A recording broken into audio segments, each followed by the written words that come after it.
morning, 11th standard. Today we are going to do one more concentration. concentration के हमने दो part कर लिए थे. वेट बाय वेट कर लिया था. Number 2 volume by volume explain हो चुका था. आज 3 नंबर कर रहे हैं wait by volume. Wait by volume बिल्कुल वैसे ही होगा, लेकिन थोड़ा सा इसके अंदर फर्क है. अब हमने वेट बाय वॉल्यूम परसेंटेज लेना है. Wait by volume percentage. Wait by volume percentage. Marker भी सूख जाते हैं, इन्हें भी चाहिए होती है. Wait by volume percentage. अब बेटा इसका फार्मूला बनेगा mass of solute divided by volume of solution multiply with 100. बस ये बोर्ड में आ जाते हैं यार, इसलिए मुझे करवाने की ये लगी कि एक बार इंक्लूड हो जाए ना सिलेबस में तो बच्चे ध्यान दे देंगे. अब कितने परसेंट होता है वो तो उसका मास होता है. तो चलिए इसका एक न्यूमेरिकल कर लेते हैं. A sugar solution is 10% weight by volume. A sugar solution 10% weight by volume. weight by volume. Okay, find 10% weight by solution. Find weight by volume. Find weight by volume percentage if its density is given 1.5 ग्राम पर centimetre cube. लो बेटा देखो 10% का तो मतलब आप समझ ही गए कि amount mass of solute divided by volume of solution multiply with 100. सबसे पहले फार्मूला लिख लो जो कि आपको अच्छे से आ गया होगा. अब मास ऑफ सॉल्यूट कितना है? मास ऑफ सॉल्यूट है 10%, मतलब 10 गिवन है, मल्टीप्लाई में 100 दिया है. अब अपने को चाहिए वॉल्यूम ऑफ सॉल्यूशन. क्या चाहिए बेटा? वॉल्यूम ऑफ सॉल्यूशन चाहिए, लेकिन हमें गिवन क्या है? डेंसिटी. तो बस मैंने आपको एक रामबाण दी हुई है. D is equal to m by v. Density has been given 1.5. Volume हमें चाहिए. मास अगर गिवन नहीं है तो सॉल्यूशन का मास आपने 100 लेना है और ये v बराबर निकाल दो. तो यहाँ से v इक्वल टू 100 अपॉन में 1.5 आ गया. इसको उठा के यहाँ पुट कर दो. 100 अपॉन में 1.5. तो 100 से 100 कैंसिल कर दो.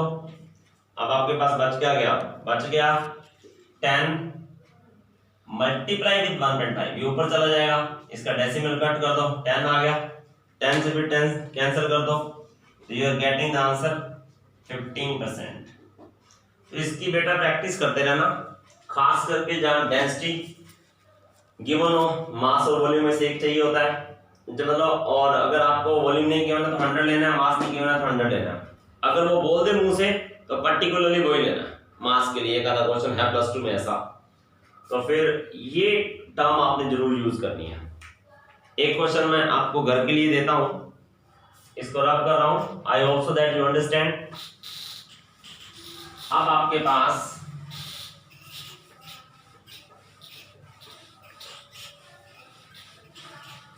नेक्स्ट एक क्वेश्चन ले लेते हैं. ए solution of sulphuric acid, A solution of HCl. A solution of HCl is 6% weight by weight. Find out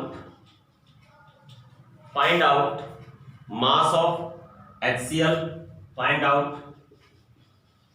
mass of HCl if HCl present in 100 ml of the solution. HCl present in 100 ml of solution if its density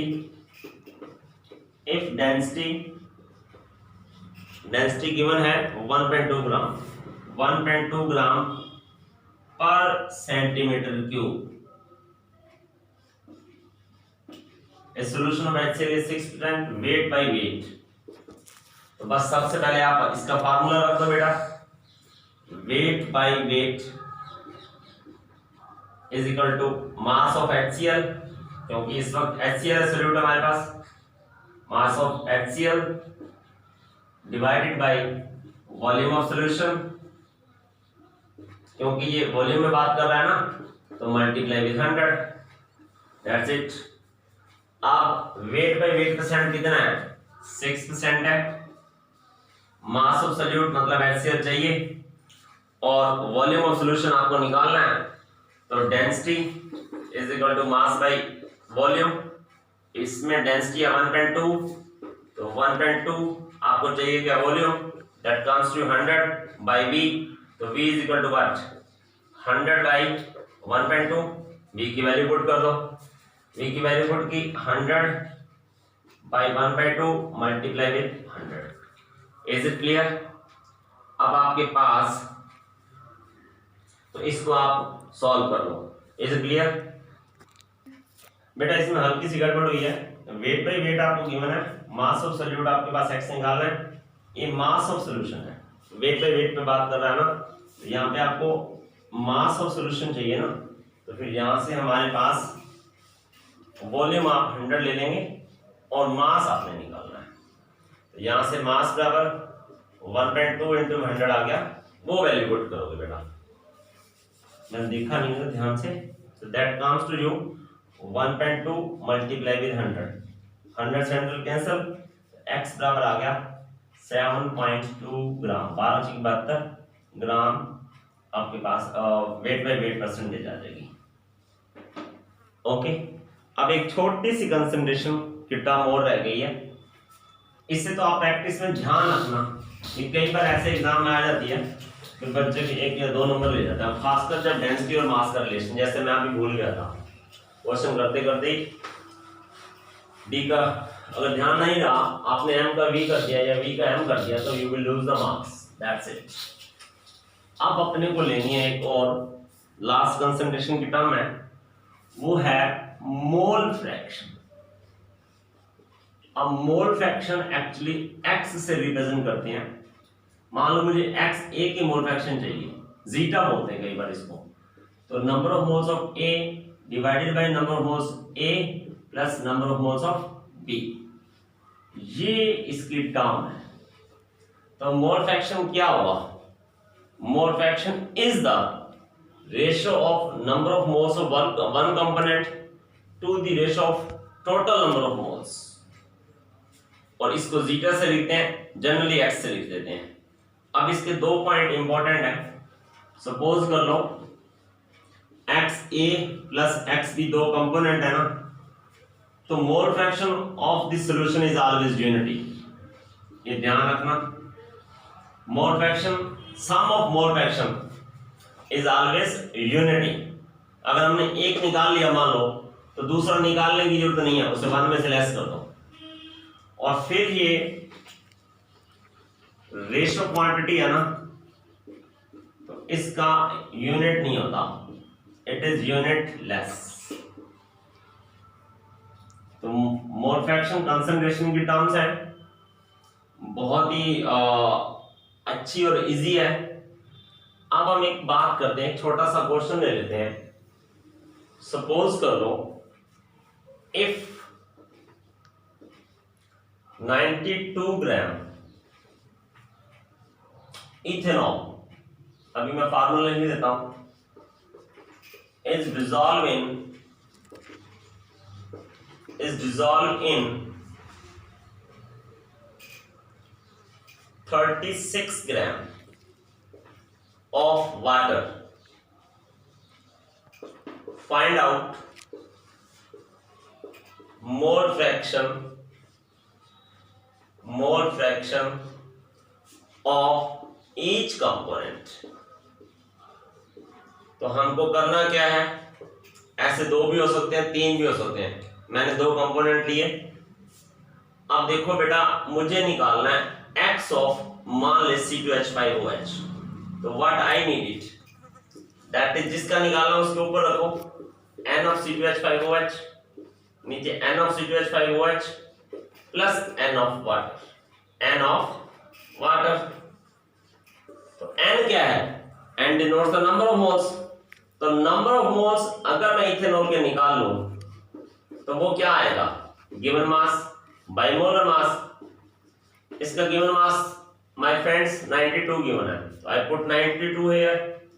अब C2H5OH के फार्मूले में देख लो, 12 2 जो 24, hydrogen 6 है तो 6, और ये है ऑक्सीजन 16, तो 24 और 6 30 और 16 46, तो देखो 46 आ गया ना। अब number of moles of ethanol कितने आ गए? 46 2 92, तो ये N of C2H5OH we are getting 1। In same way आप वाटर के निकाल लो। वाटर का गिवन मास कितना है? 36, कोई प्रॉब्लम नहीं है। गिवन मास वाटर का मोलर मास कितना होता है? 18। इसके भी नंबर ऑफ मोल्स कितने आ गए? 2, तो ये तो बराबर ही आ गई, चलो कोई बात नहीं। वाटर के भी नंबर ऑफ मोल्स 2 आ गए। अब तो बिल्कुल इजी हो गया ये सवाल यार, लग पे चांस वाली कैलकुलेशन में मैंने वही पुट कर दिया। अब मेरे को चाहिए x ऑफ C2H5OH। आज ये पहली बार लिखा गया ऐसा एग्जांपल, जैसे सिंपल आ रहा है। ये N ऑफ C2H5OH मतलब number of moles of C2H5OH divided by number of moles of C2H5OH plus number of moles of water. चलो समझने के लिए तो इजी ले लिया तो ठीक है, समझ आ जाएगा कांसेप्ट।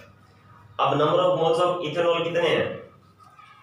इथेनॉल के नंबर ऑफ मोल्स आए हैं 46 2 जा, तो इथेनॉल के 2 आए हैं ना बेटा, तो ये 2 आ गए, इसके फिर 2 हैं, और वाटर के कितने हैं? 18 2 जा 36, तो 2, तो 2/4 मीन्स ऑफ दैट 1/2, हाफ का मतलब 0.5। अब ऐसे ही आपने वाटर के निकाल लेने हैं, चाहे तो इस फार्मूले से निकाल लो, चाहे तो क्योंकि मैंने आपको फार्मूला दिया था ना बेटे, XA plus XB is equal to 1, तो XA आप इथेनॉल को मान लो, तो वो कितना है? 0.5 ही तो आया है। XB मेरे को चाहिए, तो इस इक्वल टू 1 है, तो what I will get XB also will come 0.5। तो this is my dear student mole fraction. उसके बाद अब आपके पास रह जाता है, मैंने आपको मोलैरिटी पहले करवा दी थी, मोलैरिटी करवा दी, आज आपको वेट बाय वॉल्यूम और मोल फ्रैक्शन आ गया है। अब आपका एक ppm रह गया, ppm आपको एक 17 क्वेश्चन करवाऊंगा उसमें आएगी, और एक रह गया नॉर्मेलिटी। नॉर्मेलिटी के ऊपर 10 मिनट का वीडियो बनेगा और मैं जरूर करवाऊंगा, नहीं तो आप मेरे से जूम ऐप क्लास में समझ लेना, अगर बाय द वे में भूल जाऊं तो। क्योंकि नॉर्मेलिटी सिखानी इसलिए जरूरी है कि नॉर्मेलिटी के अंदर आप इक्विवेलेंट वेट सीख पाओगे। इक्विवेलेंट वेट आ जाएगा तो उसमें बेसिसिटी एसिडिटी सीख पाओगे, और वाकई बहुत इंटरेस्टिंग है। And we will do finally, definitely we will do. Till then good bye, bye bye, all the best.